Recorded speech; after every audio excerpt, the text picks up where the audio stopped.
हाँ साथियों, इस समय मैं दिल्ली जंतर मंतर के स्थान पर हूँ, जहाँ पे सोनू वांगचुक और अभिजीत दीपके धरना प्रदर्शन आंदोलन चला रहे हैं। तो मैं उन्हीं के समर्थन में आया हूँ। भगवान प्रकट हो गए हैं। भगवान एक दिन में नई दुनिया, नया युग परिवर्तन, नया भारत, नया सृष्टि, नया सत्ता, नया समाज, सब कुछ बनाने के लिए तैयार हैं। और भगवान का कुछ संदेश पैगाम सुन लीजिए। सरकार निर्माण के झूठे सिद्धांत, विश्व जगत की राज संस्था है, मात्र 2 सिद्धांतों पर चलाई जा रही है। दोनों सिद्धांत झूठे, भयपूर्ण एवं धूर्ततापूर्ण है। संपूर्ण मानवता को शिकार एवं साधन बनाया गया है। शक्ति भ्रष्ट होती है एवं निरपेक्ष शक्ति निरपेक्ष रूप से भ्रष्ट होती है। झूठ है। Power corrupt and absolute power corrupts absolutely. False. विरोध से विकास होता है। झूठ है। मानवता को निषेध और विरोध में अंतर नहीं पता है। प्रतिपक्ष और विपक्ष में अंतर नहीं पता है।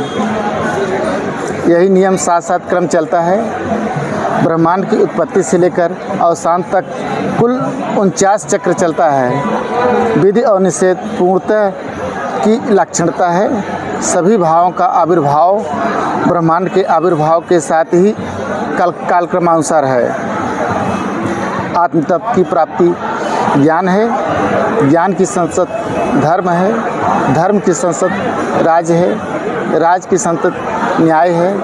न्याय की संसद सुख शांति अमन चैन और जीवन मूल्य है। राज धर्म से छोटा है। धर्म से बड़ा कुछ नहीं है। धर्म की स्थापना और रक्षा में ही परमेश्वर की कृपा और जलवा मनभावन दिखाई पड़ता है। धर्म की स्थापना और रक्षा ही राज है।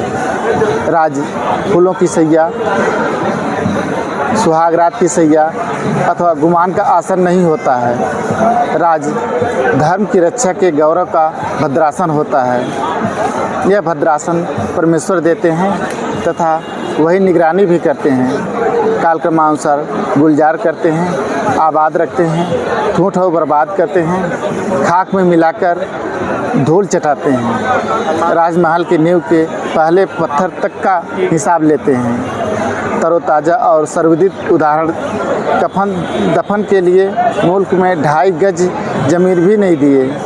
अभी भारत के पड़ोस में खाने के टेबल पर ही सब खाक कर दिए। विश्व इतिहास पढ़ो।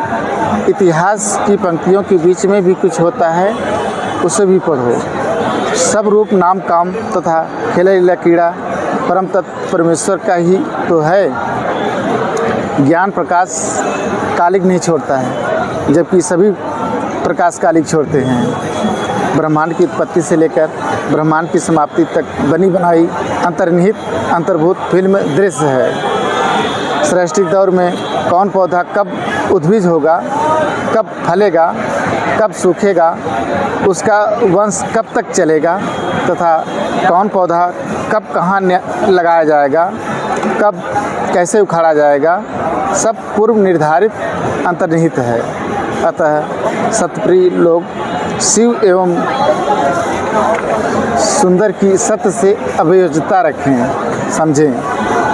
परमेश्वर को सब पता रहता है कि उनके अंदर क्या अंतर्निहित है, फिर भी उसे लीलावत पद्धति से आत्मदर्शनात् श्रेष्ठिक भाव रूप प्रस्तुत करते हैं।